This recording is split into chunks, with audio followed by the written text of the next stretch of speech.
আসসালামু আলাইকুম। রাতের শীর্ষ সংবাদে স্বাগত জানাচ্ছি আমি সুমনা সুমা। সরকারি ছুটিতেও স্বাস্থ্যমন্ত্রীকে হাসপাতাল পরিদর্শনের নির্দেশ প্রধানমন্ত্রীর। প্রত্যন্ত অঞ্চলের যোগাযোগ ব্যবস্থার উন্নয়নে গুরুত্ব দেবে সরকার, স্থানীয় সরকার মন্ত্রী। কেউ ফাঁসির মঞ্চ, আবার কেউ গুম থেকে সংসদে এসেছেন, যা বিশ্বে বিরল, ডেপুটি স্পিকার। 111-এর ঘটনায় কেউ ছাড় পাবে না, চিফ প্রসিকিউটর। সংসদ ইনসাফের ভিত্তিতে হলে দেশেও ইনসাফ কায়েম সম্ভব, জামাত আমির। প্রিপেইড মিটারে মাসিক চার্জ থাকছে না, বিদ্যুৎ মন্ত্রী। এলজিইডির প্রধান প্রকৌশলী আব্দুর রশিদ মিয়ার চুক্তিভিত্তিক নিয়োগ বাতিল। এসএসসি পরীক্ষার কেন্দ্র নিয়ে জরুরি নির্দেশনা। 11 জেলায় নতুন ডিসি। মাদ্রাসা প্রধান নিয়োগে নীতিমালা পরিবর্তন, অধিদপ্তরের নতুন চিঠি। বৈষম্য বিরোধী ছাত্র আন্দোলনে হামলাকারী সেই ছাত্রলীগ নেতা গ্রেপ্তার। যুক্তরাষ্ট্রের ভয়ঙ্কর গোয়েন্দা বিমান ধ্বংস করল ইরান।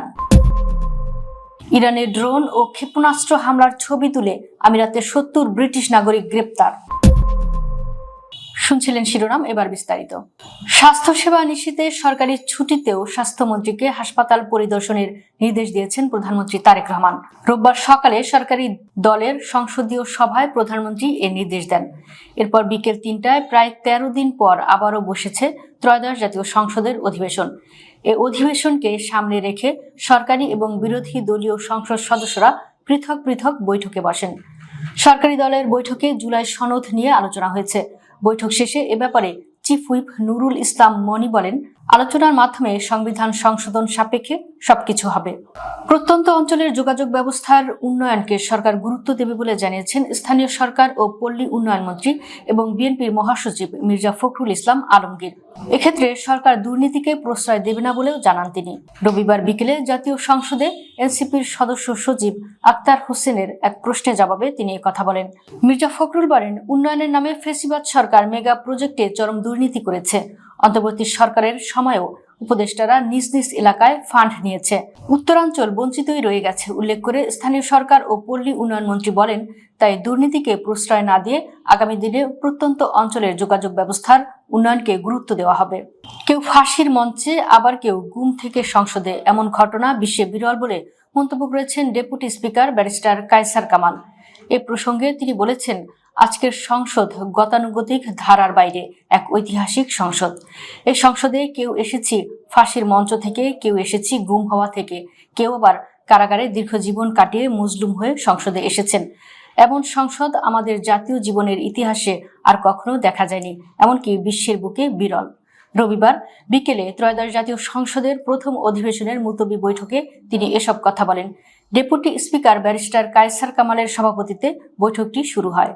আন্তর্জাতিক অপরাধ ট্রাইব্যুনালের চিফ প্রসিকিউটর মোহাম্মদ আমিনুল ইসলাম 111-এর সময়কার বিতর্কিত কর্মকাণ্ড ও অনিয়মের সঙ্গে জড়িতদের বিরুদ্ধে হুঁশিয়ারি উচ্চারণ করেছেন।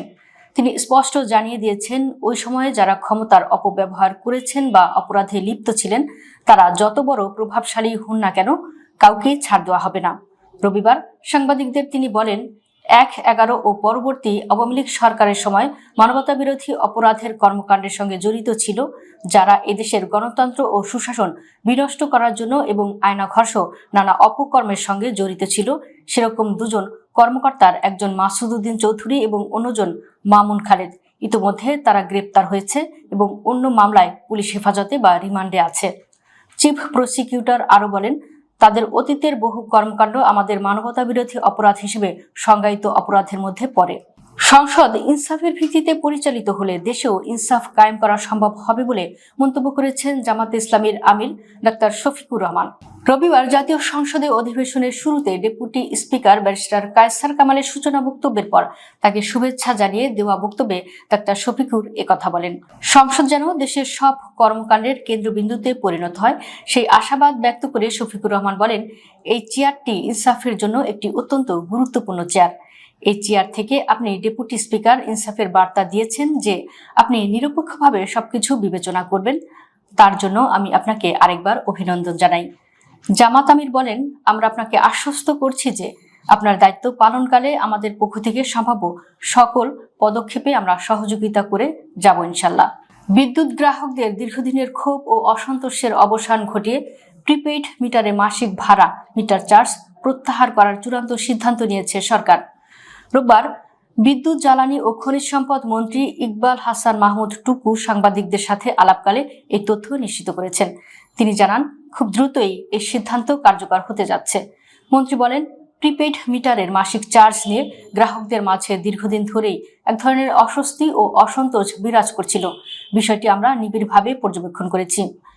একটি গ্রাহক বান্ধব বিদ্যুৎ সেবা নিশ্চিত করাই আমাদের লক্ষ্য, আর সেই লক্ষ্যেই আমরা এই মিটার চার্জ পদ্ধতিটি পুরোপুরি তুলে দেওয়ার সিদ্ধান্ত নিয়েছি। 1 বছরের জন্য চুক্তিভিত্তিক স্থানীয় সরকার প্রকৌশল অধিদপ্তর এর প্রধান প্রকৌশলী পদে নিয়োগ দেওয়া হয়েছিল মোহাম্মদ আব্দুর রশিদ মিয়াকে। গত 24 মার্চ তাকে নিয়োগ দিয়ে প্রজ্ঞাপন জারি করা হয়। মাত্র 4 দিনের ব্যবধানে তার নিয়োগ বাতিলের নতুন করে প্রজ্ঞাপন জারি করা হয়। জনপ্রশাসন মন্ত্রণালয়ের উপসচিব মোহাম্মদ গোলাম রব্বানী স্বাক্ষরিত প্রজ্ঞাপনে মোহাম্মদ আব্দুর রশিদ মিয়ার নিয়োগ বাতিলের তথ্য জানানো হয়। গত বছরের মাঝামাঝি সময়ে সংস্থাটির প্রধান প্রকৌশলী পদ থেকে অবসরে যান প্রকৌশলী মোহাম্মদ আব্দুর রশিদ মিয়া।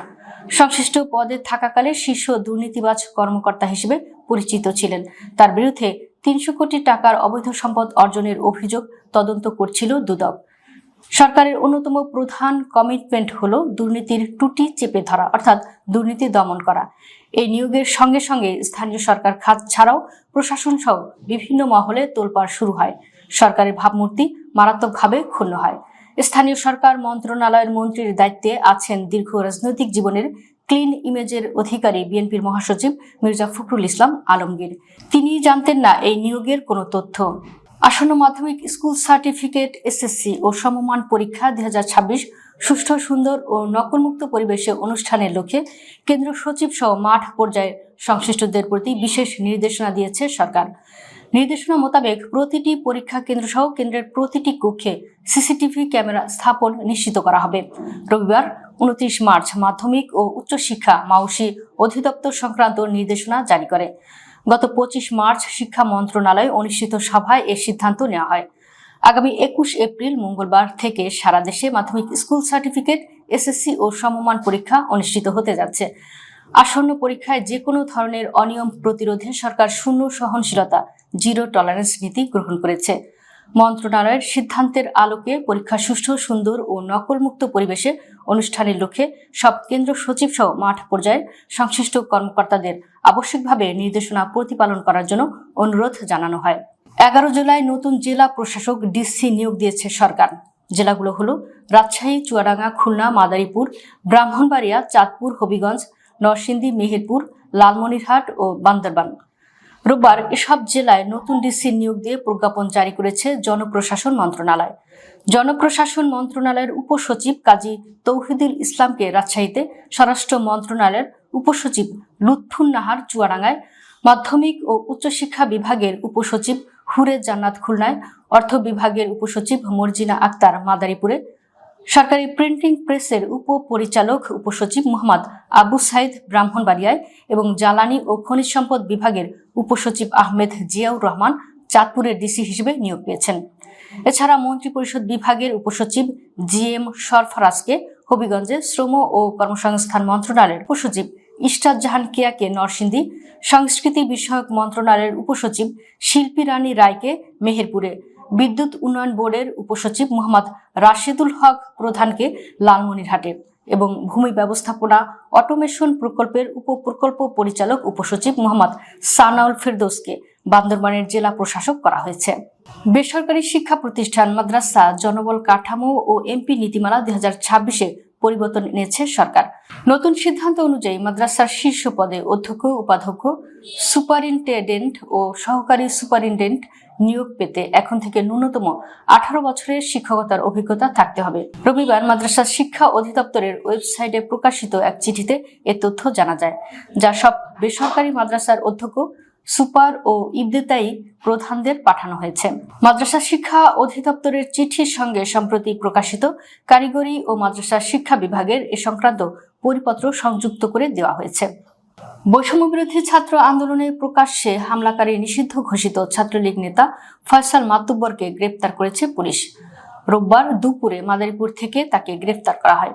ফয়সালের বিরুদ্ধে বৈষম্য বিরোধী ছাত্র আন্দোলনে নিহত রোমান ব্যাপারী ও তাওহিদ সন্নামাত হত্যা, পুলিশের কাজে বাধা ও সন্ত্রাস বিরোধী আইনে একাধিক মামলা রয়েছে।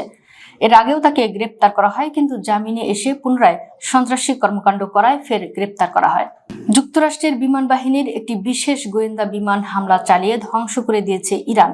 ওয়াশিংটনের কাছে এমন বিরল উড়োজাহাজ রয়েছে মাত্র 16টি। বিশেষ রাডার সংযুক্ত এই আকাশযানটি আগাম সতর্কতা দেওয়া ও গোয়েন্দা তথ্য পাঠানোর মাধ্যমে আকাশ নিয়ন্ত্রণের কাজে সহায়তা করত। সংবাদ মাধ্যম টাইমস অব ইসরায়েলে এ তথ্য নিশ্চিত করেছেন মার্কিন কর্মকর্তারা। এর আগে শুক্রবার সৌদির প্রিন্স সুলতান বিমান ঘাঁটিতে হামলা চালায় ইরান। এ সময় এই আকাশযানটিকে টার্গেট করা হয়। ওই হামলায় যুক্তরাষ্ট্রের 12 সেনাও আহত হন।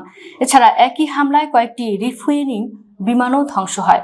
প্রকাশিত ভিডিও বার্তায় দেখা গেছে বোয়িং E3 সেন্ট্রি মডেলের উড়োজাহাজটি প্রায় ধ্বংস হয়ে গেছে। কয়েকজন আরব কর্মকর্তা জানিয়েছেন একাধিক রিফুয়েলিং উড়োজাহাজের সঙ্গে এই বিশেষ বিমানটিও ক্ষতিগ্রস্ত হয়েছে। ইরানের ড্রোন ও ক্ষেপণাস্ত্র হামলার ছবি ও ভিডিও ধারণের অভিযোগে সংযুক্ত আরব আমিরাতের 70 জন ব্রিটিশ নাগরিককে গ্রেফতার করা হয়েছে। দেশটির কঠোর জাতীয় নিরাপত্তা আইনের আওতায় তাদের সর্বোচ্চ 10 বছর কারাদণ্ড হতে পারে বলে জানিয়েছে যুক্তরাষ্ট্র ভিত্তিক দুটি মানবাধিকার সংস্থা। রোববার প্রেস টিভির এক প্রতিবেদনে এ তথ্য জানানো হয়েছে। এক প্রতিবেদনে বলা হয়, আটক ব্যক্তিদের মধ্যে পর্যটক, প্রবাসী ও কেবিন ক্রু সদস্যরাও রয়েছেন। তাদেরকে একটি কক্ষে গাদাগাদি করে আটকে রাখা হয়েছে। এর ফলে তারা ঘুম, খাবার ও ঔষধ সেবা থেকেও বঞ্চিত হচ্ছেন বলে অভিযোগ উঠেছে। প্রতিবেদনে আরো বলা হয়, শুধু ছবি তোলা বা ভিডিও ধারণই নয়, এমনকি কারো কাছ থেকে কোনো ছবি গ্রহণ করাও অপরাধ হিসেবে বিবেচিত হচ্ছে। এসব অপরাধে সর্বোচ্চ 10 বছর কারাদণ্ড বা প্রায় 2 লাখ পাউন্ড পর্যন্ত জরিমানার বিধান রয়েছে। আমিরাতের আইন অনুযায়ী এমন কোনো ছবি তোলা বা প্রচার করা নিষিদ্ধ।